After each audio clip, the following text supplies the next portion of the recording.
जरा सोचिए, एक ऐसा ग्रह जो पानी से भरा हुआ है, लेकिन फिर भी वहां लोग प्यासे हैं। नहीं, ये कोई साइंस फिक्शन फिल्म की कहानी नहीं है। ये तो हमारी अपनी पृथ्वी की हकीकत है।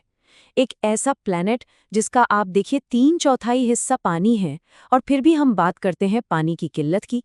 तो आज हम इसी पैरड ये सवाल है तो थोड़ा चौंकाने वाला है ना, कि भाई जब चारों तरफ पानी ही पानी है तो फिर ये कमी कैसी।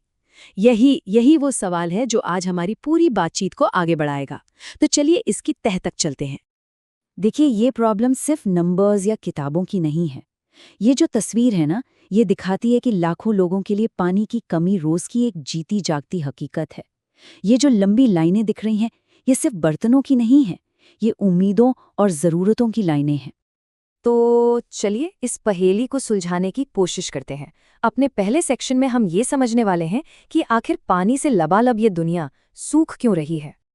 जरा इस नंबर पे गौर कीजिए, 20 करोड़, मतलब दुनिया के कई बड़े बड़े देशों की टोटल आबादी से भी ज्यादा। और अंदाजा ये है कि 2025 तक इतने सारे लोग पानी की जबरदस्त कमी का सामना करने वाले हैं। इससे पता चलता है कि ये मामला कितना कितना गंभीर और जरूरी है। अब ये जो स्लाइड है, ये एक बहुत ही दिलचस्प कहानी बताती है। देखिए, प्रॉब्लम सिर्फ पानी के अमाउंट की नहीं है। एक तरफ है इजराइल, जहां साल में बस 25 सेंटीमीटर बारिश होती है और वहां पानी की कोई कमी नहीं है। और दूसरी तरफ है भारत, जहां 114 सेंटीमीटर बारिश होती है, फिर भी यहां अक्सर सूखा पड़ जाता है। तो मतलब साफ है, असली मुद्दा पानी के होने या ना होने का नहीं, बल्कि उसके सही मैनेजमेंट का है। तो फिर इस संकट की असली वजह क्या है? चलिए अगले हिस्से में देखते हैं कि ये मामला सिर्फ पानी की क्वांटिटी का नहीं, बल्कि उसकी क्वालिटी और मैनेजमेंट का भी है। अच्छा, पानी की जो कमी है ना, वो असल में दो तरह की होती है। एक तो है जिसे कहते हैं मात्रात्मक कमी, मतलब बढ़ती आबादी, खेती बाड़ी, फैक्ट्रियों की वजह से इस्तेमाल के लिए पानी ही कम पड़ जाए। और दूसरी है गुणात्मक कमी। इसमें पानी तो खूब होता है, लेकिन वो इंडस्ट्रियल वेस्ट, केमिकल्स, इन सब से इतना ज्यादा पल्यूट हो चुका होता है कि उसे इस्तेमाल ही नहीं कर सकते। अब इस संकट से निपटने के लिए जाहिर है कुछ तो करना था, तो बड़े बड़े एम्बिशियस प्रोजेक्ट्स शुरू किए गए। तो चलिए देखते हैं कि इन बड़े बड़े डैम्स यानी बांधों ने क्या रोल निभाया। क्या ये सच में सल्यूशन थे, या इन्होंने कुछ नई मुश्किलें खड़ी कर दी। आज़ादी के ठीक बाद प्रधानमंत्री जवाहरलाल नेहरू ने बड़े गर्व के साथ कहा था कि बांध आधुनिक भारत के मंदिर हैं।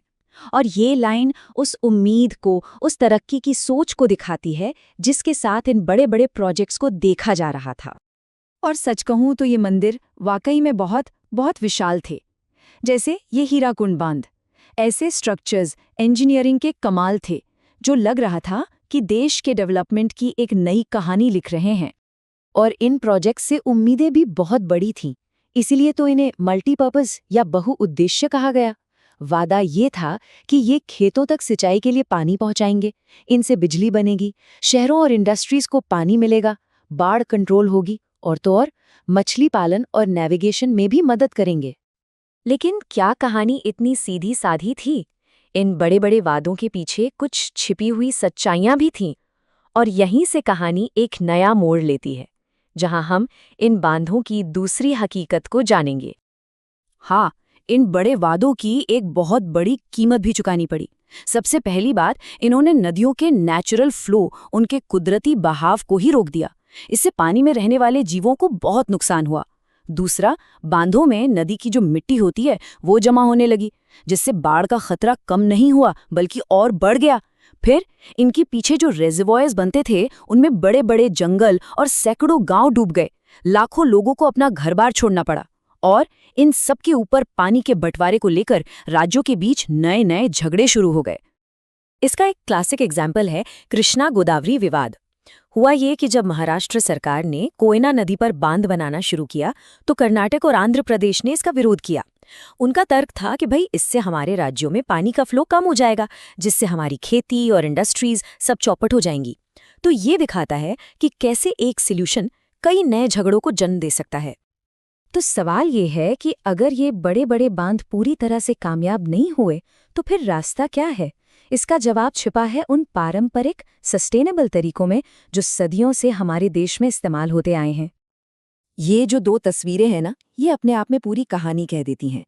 एक तरफ देखिए, एक विशाल कंक्रीट का बांध, और दूसरी तरफ हिमालय में लोगों द्वारा बनाई गई एक सिंपल सी कुल सिंचाई नहर।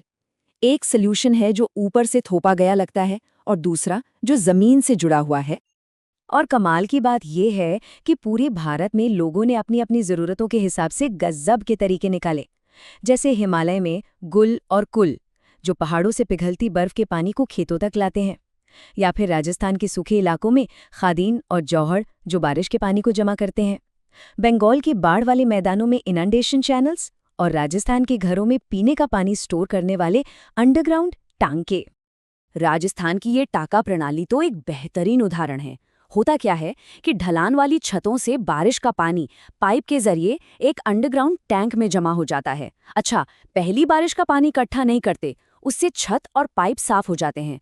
उसके बाद का जो साफ पानी आता है, उसे पूरे साल इस्तेमाल करने के लिए स्टोर कर लिया जाता है, और इसे वहां पालर पानी कहते हैं, जिसे पानी का सबसे शुद्ध रूप माना जाता है। और यहाँ एक और मज़ेदार पैराडॉक्स देखिए।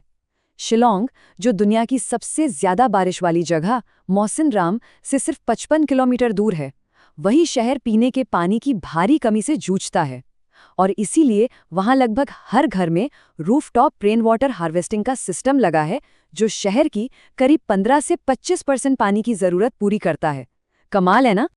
लोकल इंजीन्यूइटी का एक और शानदार एग्जाम्पल है मेघालय का बांस ड्रिप इरिगेशन सिस्टम। ये कोई नई चीज नहीं, ये 200 साल पुरानी तकनीक है। इसमें झरनों के पानी को बांस के पाइपों के एक पूरे नेटवर्क से सैकड़ों मीटर दूर तक ले जाया जाता है, और फिर बूंद बूंद करके सीधा पौधों की जड़ों तक पहुंचाया जाता है। सोचिए कितना सस्टेनेबल और कितना एफिशिएंट तरीका है ये। तो इन सारी बातों के बाद हम आज कहाँ खड़े हैं? देखिए, हमारे पानी का जो भविष्य है वो इस बात पर टिका है कि हम मॉडर्न टेक्नोलॉजी और सदियों पुरानी समझदारी के बीच एक बैलेंस कैसे बनाते हैं। और आखिर में यही सबसे बड़ा सवाल बचता है कि हमें बड़े बड़े प्रोजेक्ट्स पर फोकस करना चाहिए, या फिर लोकल कम्युनिटी बेस्ड सॉल्यूशंस पर, या फिर क्या असली जवाब इन दोनों के बीच एक सही संतुलन, एक सही तालमेल बिठाने में है। हमारे पानी का भविष्य इसी बैलेंस को खोजने की हमारी काबिलियत पर निर्भर करता है। सवाल बस इतना है कि क्या हम इस चुनौती के लिए तैयार हैं?